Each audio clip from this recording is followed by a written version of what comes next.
You remember those DC Comics cartoons from the 90s, yeah? Batman the Animated Series and Superman the Animated Series in particular? Well, we certainly do. We have a whole YouTube channel about them. While this world isn't around as much as it used to be, it still lives on through animated movies like 2017's Batman and Harley Quinn, 2019's Justice League vs. the Fatal Five, Associated Comics like 2018's Harley Loves Joker, and now the most recent installment, Batman The Adventures Continue. The opening story arc featured a quick team-up of Batman and Superman, but this isn't the first time they or their respective superfamilies have teamed up in this universe, by far. So let's dive into the DCAU's numerous world's finest alliances. But first, be sure to like this video with a thumbs up, and subscribe to the channel if you haven't already, all in the effort to feed the algorithm. It's what Batman would do, and everyone wants to be like Batman, right? Superman would probably do it too. Maybe. But Batman would for sure. While there were several world's finest moments within the Justice League cartoons, we'll be tracing the various team-ups between Batman and Superman across animated episodes and tie-in comics prior to the League's formation. Nothing but the Bat and the Boy Scout today. Cry me a river. We'll cover these all in release date order for the most part, so rest assured that the world's finest episode will be a subject of focus, as well as instances you might not have known about or noticed before. In the comic book realm, we can ignore the early animated tie-in series like Superman and Batman magazine and Adventures in the DCU. Most of which are regarded as being out of continuity with the rest of the DC animated universe. It didn't feature any team-ups between Batman and Superman that wasn't a Justice League mission, but I can allow the Batman Adventures Volume 1 number 25, Super Friends, to go unmentioned without a little more detail, even if it's not canon. Since this issue was written and published years before Superman the Animated Series began production, it is technically the debut of Superman and Lex Luthor in the DC animated universe, although these iterations of the characters take more influence from the mainstream comics continuity at the time of the early 1990s. Superman has the mullet that he rocked after his death and return, and Luthor has the red mane and beard, eventually revealed to be a clone body. Yeah. Comics are weird. This animated style story sees Bruce Wayne and Lex Luthor both trying to convince the military to give their companies an exclusive contract. Ponytailed Clark Kent joins the conversation, who is oddly mentioned to already be familiar with Bruce, and vice versa, suggesting an even earlier Batman-Superman team-up we didn't even get to see. As their superhero alter egos, the two foil a bomb plot, confront Maxi Zeus, and defeat Luthor's Hunter-Seeker drones, parting ways as trusting allies. As you can see, most of the issue can't be canon with the DCAU, considering World's Finest was the first time that Batman met either Superman or Luthor. Plus, neither Superman nor Lex Luthor was ever seen to have that much hair in the DCAU. It just doesn't check out. Keeping it? Not a chance. And you know that we care about our hair here at the Watchtower Database. This also barely counts, but Superman appeared in Batman Adventures number 36, though only in the background of the cover, not in the actual issue itself. Plus, the cover appearance is just a smaller version of the cover from issue number 25 that I just talked about. See how this barely counts? I don't even know why I put this bit in the video. In the pilot episode of Superman the Animated Series, The Last Son of Krypton Part 3, Batman gets a quick mention by Martha Kent, who wants Superman to share more information about himself with the public. Still, it wouldn't be bad if people knew a little more about Superman. I don't want anyone thinking you're like that nut in Gotham City. In the episode My Girl, Lana Lang mentions Batgirl when asking Superman to take her on as a partner in a team-up against Lex Luthor after his goons attacked her at a fashion show. I could be your trusty sidekick, your Dr. Watson, your Batgirl. Superman has a quick cameo as a wax statue, alongside Hal Jordan in Paul Dini and Ty Templeton's Batman and Robin Adventures number 17 comic book, which may be a little too early in the DCAU timeline before Superman's debut to be considered canon, but it was published after the start of Superman the Animated Series, so that's understandable at least. The world's finest three-parter would depict Batman and Superman's first canonical meeting in the DCAU, which aired back-to-back as a movie event in October 1997, and was later released directly to video as the Batman-Superman movie. Paul Dini and Joe Staten also faithfully adapted the story into a comic book titled Batman and Superman Adventures World's Finest. The Joker steals a dragon statue made of kryptonite and makes a deal with Lex Luthor and Metropolis to use it to kill Superman for $1 billion. Bruce Wayne comes to town as well on a LexCorp business venture, crossing paths with Clark Kent as Bruce pursues Lois Lane. But when he takes to the night as Batman to interrogate a mobster about the Joker, it's Batman v Superman. Batman swiftly throws Superman across the room, and Superman slams bats against a wall. I heard you were crazy. I didn't think you were stupid. And proceeds to X-ray peek under the bat cowl. But Batman is ready, sharing a shard of the kryptonite statue and planting a bug on Superman to discover his true identity. Now on even grounds, they begrudgingly team up to take on the villains, leading to action, romance, danger, and betrayal. Honestly, just watch the episodes for yourself. They're freaking fantastic. Now, I never actually said I wasn't Batman. Ow! The title of the episode was also naturally a direct reference to World's Finest Comics, a Golden Age anthology comic that featured team-ups between Batman and Superman after their original comics meeting in Superman number 76 from 1952. The title has been resurrected several times over the years and inspired the Batman-Superman and Superman-Batman team-up titles. You probably already know this. You're smart. You know what Batman's about! But when Batman the Animated Series returned for another season as the new Batman Adventures, the timeline was set 2 years later and received a revamped art style to fit Superman the Animated Series. Since you knew that, let's get on with the Batman-Superman team-up meet in Batajos. In the Double Talk episode featuring the ventriloquist and Scarface, Clark Kent and Lois Lane have a brief blink-and-you-miss-it cameo in the background of an outdoor scene, lying on the lawn when Arnold Wesker exits the subway and strolls through a Gotham City park. Though that hardly counts as a team-up if you ask me. And I know you didn't, so I mentioned it anyway. Besides the Batman Adventures titles, Superman had his own animated tie-in comic book series in Superman Adventures, which ran for a whopping 66 issues. Hey, that's a lot compared to other DCAU comics, and showcased some of the comic industry's greatest talents, like Paul Dini, Ty Templeton, Scott McCloud, Dean Motter, and Mark Millar. Superman Adventures Annual number 1 was written by Hilary J. Bader with art by Joe Staton, and part of a likely non-canon three-way crossover between the other Adventures titles annuals at the time, Batman Robin Adventures and Adventures in the DCU. Bruce Wayne makes a cameo in the Superman Adventures Annual for a flashback as a young man while training under magician Giovanni Zatara, barely missing a meeting with Clark Kent, who also used the alias John Smith to learn magic from Zatara, and ultimately entrusted with the protection of a dangerous red amulet, which comes back to haunt him as an adult superhero.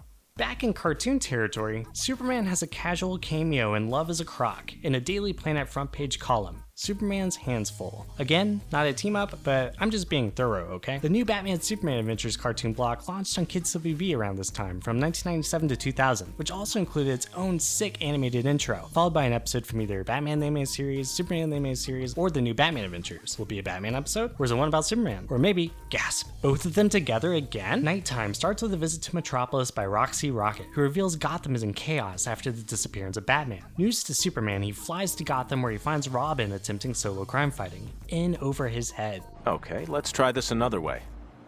Where's Bruce? In order to keep up normalcy, Superman dons the Batman costume and joins Robin in taking down some Bat baddies and tracing Bruce to Wayne Tech, where they discover Brainiac is behind it all. Having once taken over LexCorp's computers, Brainiac infiltrated Wayne Tech's computers during the company's collaboration in World's Finest. Though Brainiac believes he's fighting a lowly bat-clad human, Superman reveals himself, a highly improbable development, and defeats Brainiac in a space battle. Maybe on the far side of the moon?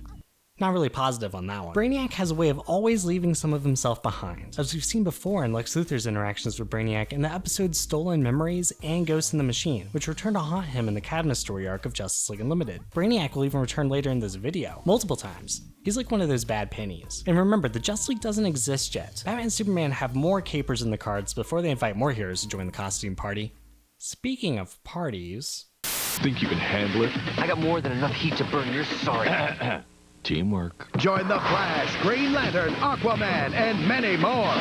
The Super Palooza All-Star Team-Up Week, beginning Monday on Kids WB. You want me to say it? Yeah, you have to. Okay.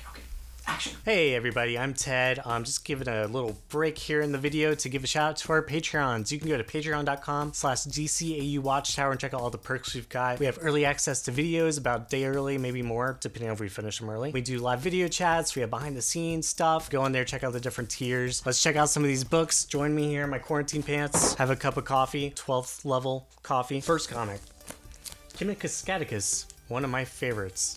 Dusty Minx, Forget Catwoman. Philip Boyland, The Crazy Hedgehog Lady. Spencer Navarra Chew. Angry Onion Man. Wonder why he's so angry. Caleb Bryant. Owen Macaulay. Green Lantern Rebirth. This is a great series, you should read it. And Colin Hurley, he's actually up to a little bit more. Thanks, Colin, for giving us a little bit more per month. We appreciate everything you do. And David Gallagher's done the same. Oh shit, it's David Gallagher, my bad. David's actually one of the names now that we're gonna say in every video, so thanks for being a part of this, David. All your support and everything you do. Other names that we do, Green Lantern Rebirth, Dark Poet 1792, you can always count on him. Daniel Chan, Robert Sterling and his Meatballs, Cameo Shadowdust, Luke Mears, and Richard Mon 12. Big thanks to all those people. All those comics, you can read them on our Patreon page, I guess. That's the only place where these comics exist, so thanks for joining us. Back to our scheduled programming. Kids WB salutes moms everywhere.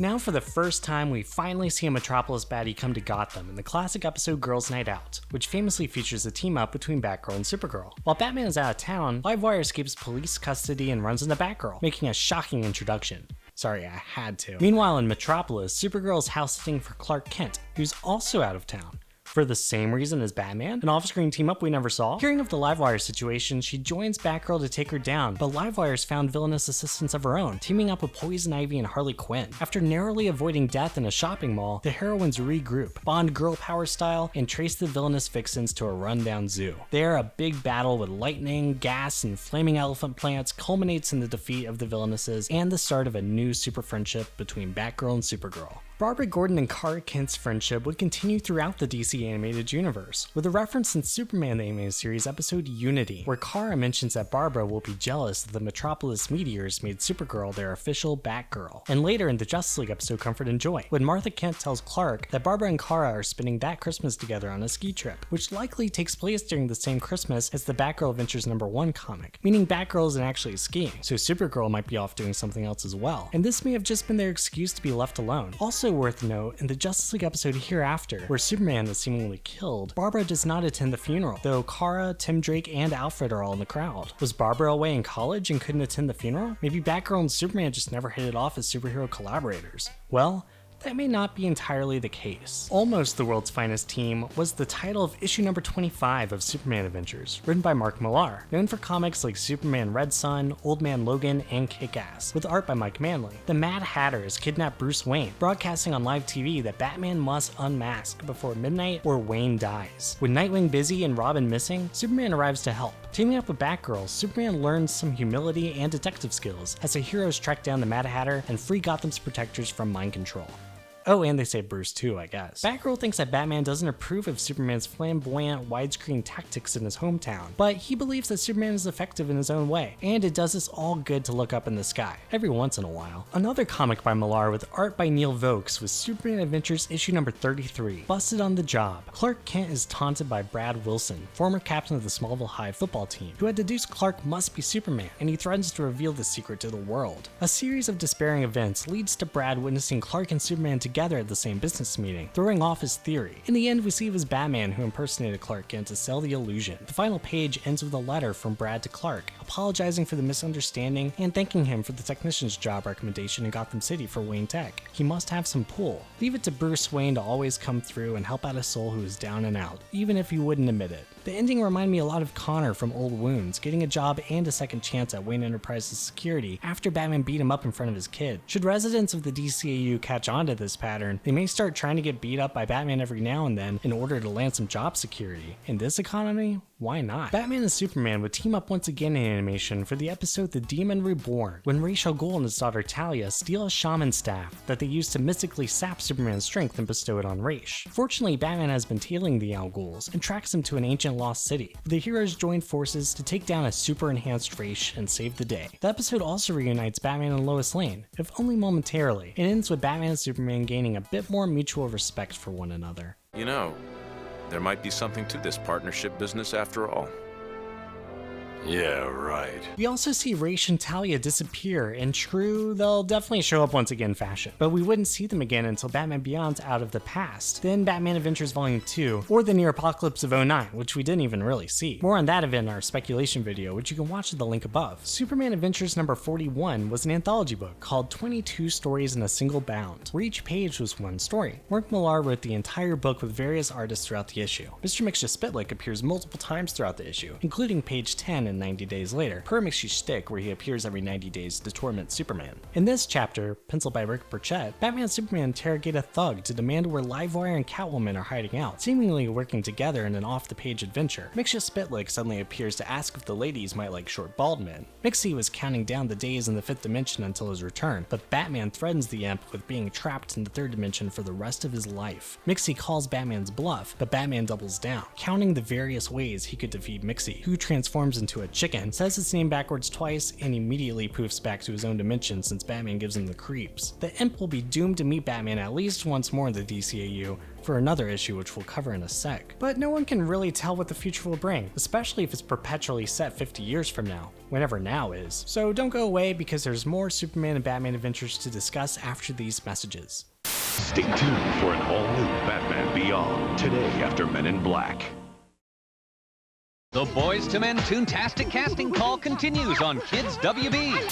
Speaking of the future, Superman appears twice in the Batman Beyond animated series, during the Call Parts 1 and 2, which, yes, is technically alongside the Justice League Unlimited and occurs in the timeline decades after the events of the Justice League cartoons, but it's a team-up that happens before production on Justice League began, so I won't skip it. You've all probably seen this episode. Terry is invited to join the Justice League after another member, Micron, is mysteriously injured. Superman suspects a traitor among their ranks, and Batman is the only one he trusts to help root them out. Of course, Superman himself turns out to be the traitor, with the attempted murder of Justice Leaguer Warhawk. An evil purple starfish alien has embedded itself in Superman's chest and his mind, and Batman must take the creature down before he uses the JLU to take over the entire world. Long story short, Batman electrocutes Superman, freeing him from Starro's control, and the League returns the creature to its home planet. Terry earns the respect of the League, but declines to join full-time, like the original Batman, who was never much of a team player. Terry replies that maybe he and Bruce have something in common after all. As he walks to the Batmobile, Superman replies, "More than you think, son.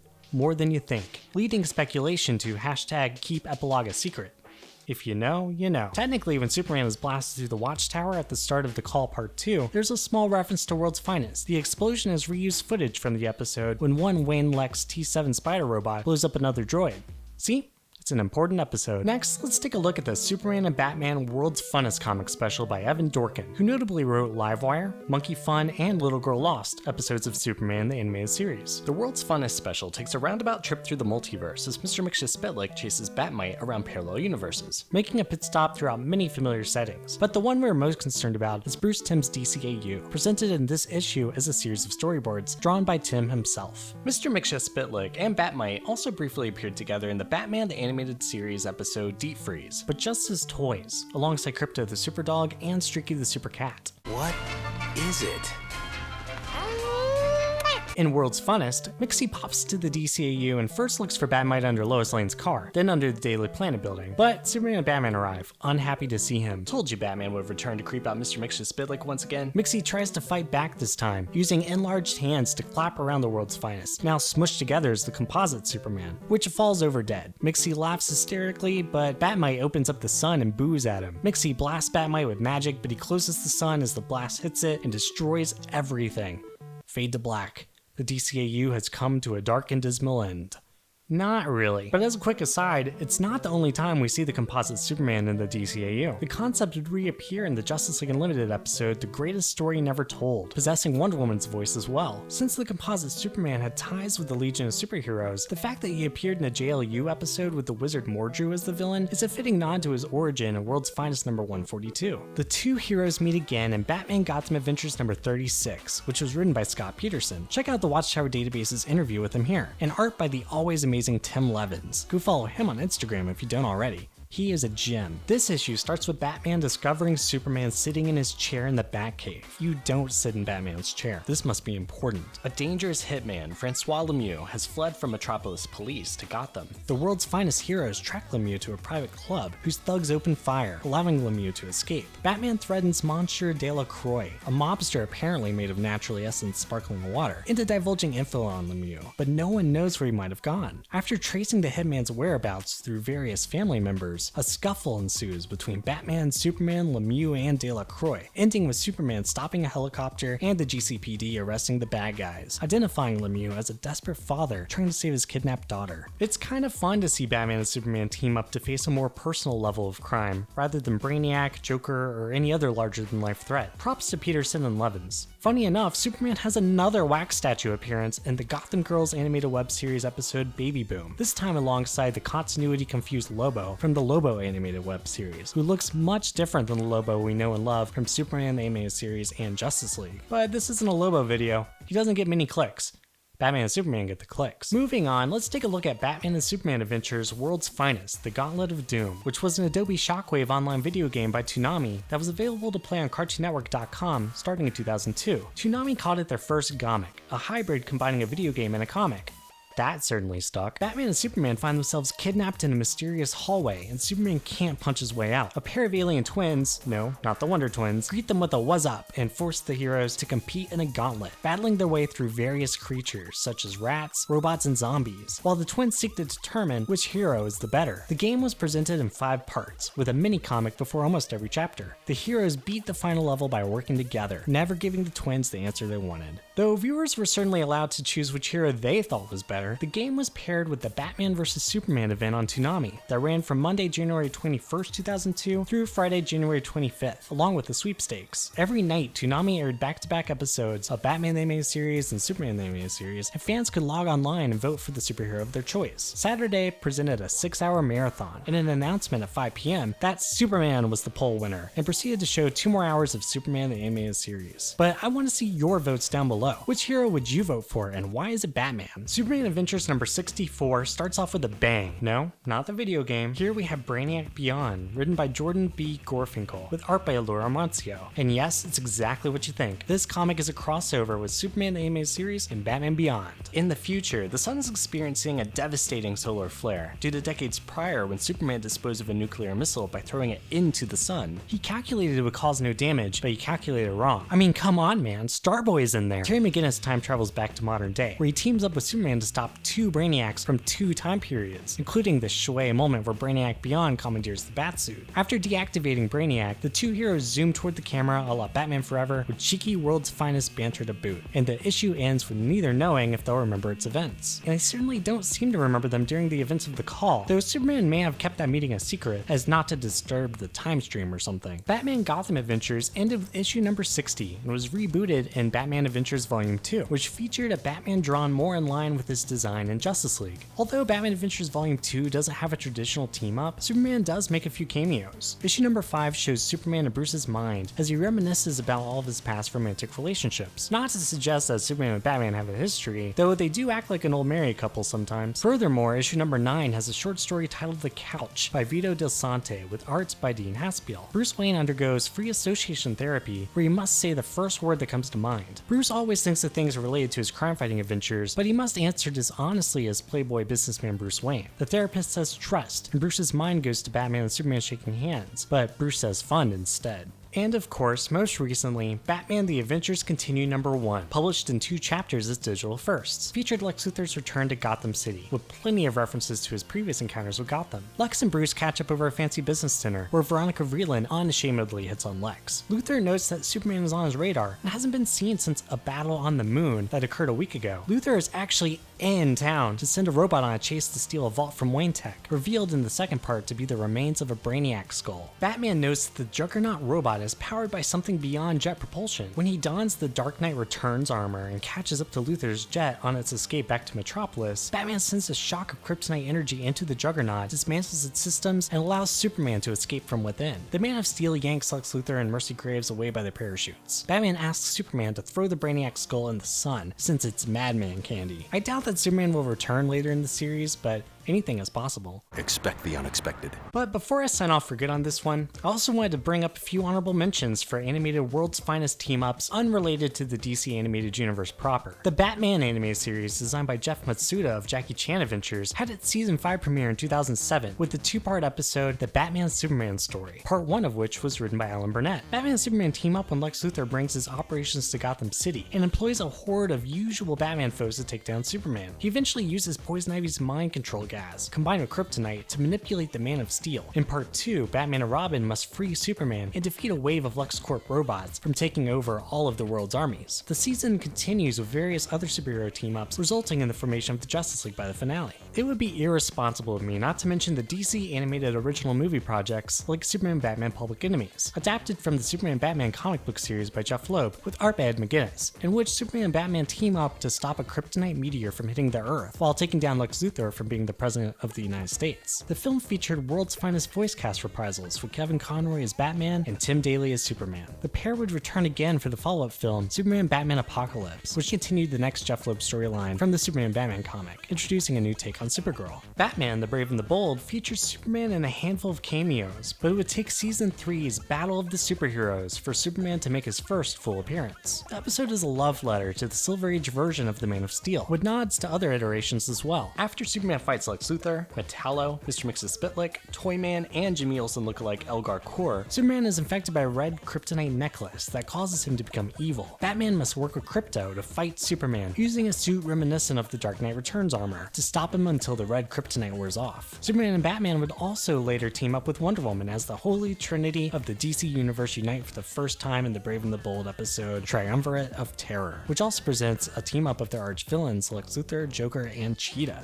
The final episode of Batman the Brave and the Bold that I want to call attention to is the Super Batman of Planet X. When Batman is sent to the distant planet Zurinar and the city of Gothtropolis, he meets the Batman of Zurinar and discovers that the planet gives him similar powers to Superman. Together they team up to defeat the mad scientist Rotol, Luthor spelled backwards, while also dodging unwanted attraction from reporter Vilsi Villar, Lois Lane of this strange world. The best part about this episode is that DCAU voice actors from World's Finest reprise familiar characters, with Kevin Conroy as the Batman of Zurinar, Clancy Brown as Rotol, and Dana Delaney as Vilsi Villar. This episode was also written by Adam Beechin, known for his work on volumes 3 and 4 of the Batman Beyond comics. The Dark Knight Returns by Frank Miller and Klaus Janson was also adapted from the 1986 comic book into a 2-part animated feature in 2012 and 2013, which includes the quintessential Batman-Superman battle with the Bat Armor that I've referenced several times already in this video, all made even more famous by Zack Snyder's homage in the climax of Batman v Superman Dawn of Justice. No ties to the DCAU, but I wanted to mention DKR because it's darn good storytelling and the culmination of the Batman-Superman paradigm. Naturally, the two heroes have many more team-ups in a larger group setting once the Justice League is formed, but I want to know, do you think the DCAU could have used even more team-ups solely between the world's finest, or were you happy that the showrunners jumped along to include the entire Justice League when they did? Who would really win in a fight, and who's the better hero overall? Leave us a comment below and let us know your thoughts. As usual, we want to thank all of our lovely Patreon supporters. Be sure to go check us out at patreon.com/DCAU Watchtower and see how you can be involved in the video voting process, as well as all the other cool tiers like early access to videos such as this behemoth that you just watched, live video chats, custom artwork, and much more. We're also on Twitch now. If you ever watched our graphic content show, you probably already know how much I Twitch. But for real, you can catch James, Maddie, and me streaming on Twitch every week. I'm Ted, by the way. I've been your narrator today. Have you met me? We're doing live book readings, DCAU video game playthroughs, or whatever else we feel like. You don't even have to be a Patreon supporter for any of that stuff, but it definitely doesn't hurt. So hit that subscribe button so you don't miss upcoming videos about Batman, Superman, Lobo, and the entire DCA freaking U, plus much more from the Watchtower Database.